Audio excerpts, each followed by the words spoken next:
રાધે રાધે મિત્રો, જો તમારે તમારા પીએફના બધા જ રૂપિયા ઉપાડવા હોય તો કઈ રીતે તમે ઉપાડી શકો એની સ્ટેપ બાય સ્ટેપ પ્રોસેસ આ વિડીયોમાં હું તમને જણાવવાનો છું.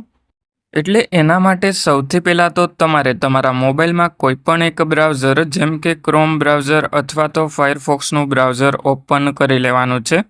અત્યારે આપણા મોબાઈલમાં ફાયરફોક્સનું બ્રાઉઝર છે, એટલા માટે આપણે ફાયરફોક્સનું બ્રાઉઝર ઓપન કરી લઈએ.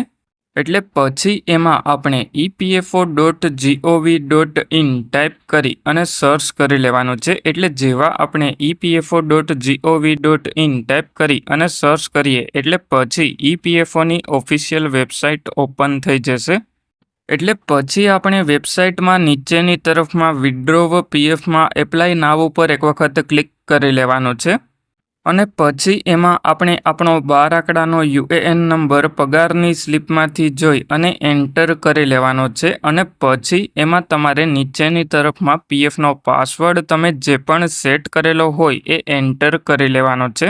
અને પછી એમાં નીચેની તરફમાં સાઇન ઇન ઉપર ક્લિક કરી લેવાનું છે. એટલે પછી તમારા પીએફ એકાઉન્ટ સાથે જે પણ મોબાઈલ નંબર લિંક કરેલો હોય એ મોબાઈલ નંબર ઉપર ઓટીપી આવી જશે. એટલે હવે આપણે યુએએન નંબર અને પીએફનો પાસવર્ડ એન્ટર કરી લીધો. એના પછી સાઇન ઇન ઉપર ક્લિક કરી લેવાનું છે. એટલે પછી તમારા મોબાઈલ નંબર ઉપર ઓટીપી આવી જશે. એ ઓટીપી તમારે એન્ટર કરી અને ઓટીપી સબમિટ કરી લેવાનો. એટલે જેવા તમે ઓટીપી સબમિટ કરો એના પછી તમે તમારા પીએફ એકાઉન્ટમાં લોગિન થઈ જશો. એટલે પછી તમારે એમાં ઉપરની તરફમાં આ 3 લાઇન ઉપર એક વખત ક્લિક કરી લેવાનું છે. અને પછી એમાં તમને મેનેજ કરીને જોવા મળી જશે. એટલે મેનેજ ઉપર ક્લિક કરી અને પછી કેવાયસી ઉપર ક્લિક કરી લેવાનું છે. અને પછી સૌથી પહેલો ઇમ્પોર્ટન્ટ પોઈન્ટ એ છે કે તમે બેંકની કેવાયસી કરેલી હોવી જોઈએ. કારણ કે બેંકની કેવાયસી તમારે ફરજિયાત કરવી પડે. અને એમાં પણ જો તમારે 50,000થી વધારે પીએફના રૂપિયા ઉપાડવાના હોય તો પાન કાર્ડની કેવાયસી પણ કરવી પડે. એટલે હવે ઉપરની તરફમાં આ 3 લાઇન ઉપર ક્લિક કરી વ્યૂ ઉપર ક્લિક કરી અને સર્વિસ હિસ્ટ્રી ઉપર ક્લિક કરી લેવાનું. અને પછી બીજો ઇમ્પોર્ટન્ટ પોઈન્ટ એ છે કે તમે ડેટ ઓફ એક્ઝિટ અપડેટ કરેલી હોવી જોઈએ. એટલે હવે આપણી ડેટ ઓફ એક્ઝિટ અપડેટ થઈ ગઈ છે. એટલે હવે તમારે ઉપર આ 3 લાઇન ઉપર ક્લિક કરી અને એમાં તમારે ઓનલાઈન સર્વિસીસ ઉપર ક્લિક કરી અને 1 મેમ્બર 1 ઈપીએફ એકાઉન્ટ ટ્રાન્સફર ઉપર ક્લિક કરી લેવાનું. અને પછી જૂની જેટલી પણ કંપનીના પીએફના રૂપિયા હોય એ છેલ્લે જે પણ કંપનીમાં કામ કર્યું હોય એ કંપનીમાં ટ્રાન્સફર કરી લેવાના. અને પછી એમાં ક્લેમ ઉપર ક્લિક કરી લેવાનું. અને પછી તમે જે પણ બેંકની કેવાયસી પીએફ એકાઉન્ટમાં કરેલી હોય એ બેંક એકાઉન્ટ નંબર તમારે એન્ટર કરી અને વેરીફાઈ ઉપર ક્લિક કરી લેવાનું છે. એટલે પછી તમને એમાં ટર્મ્સ એન્ડ કન્ડિશન જોવા મળી જશે. એમાં યસ ઉપર ક્લિક કરી લેવાનું છે. એટલે જેવા તમે યસ ઉપર ક્લિક કરો એના પછી તમારો બેંક એકાઉન્ટ નંબર વેરીફાઈ થઈ જશે. અને પછી એમાં બેંક એકાઉન્ટ નંબરની બાજુમાં ગ્રીન કલરમાં રાઇટનો સિમ્બોલ જોવા મળી જશે. એટલે પછી એમાં નીચેની તરફમાં તમારે પ્રોસીડ ફોર ઓનલાઈન ક્લેમ ઉપર એક વખત ક્લિક કરી લેવાનું છે. એટલે જેવા આપણે પ્રોસીડ ફોર ઓનલાઈન ક્લેમ ઉપર ક્લિક કરીએ એના પછી એમાં નીચેની તરફમાં આવી અને એમાં નીચેની તરફમાં સિલેક્ટ ક્લેમ ઓપ્શન ઉપર એક વખત ક્લિક કરી લેવાનું છે.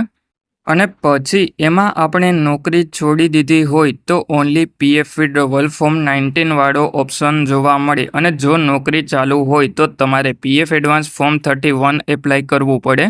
એટલે હવે આપણે બધા જ પીએફના રૂપિયા ઉપાડવા માટે only PF withdrawal form 19 apply કરી લીધું.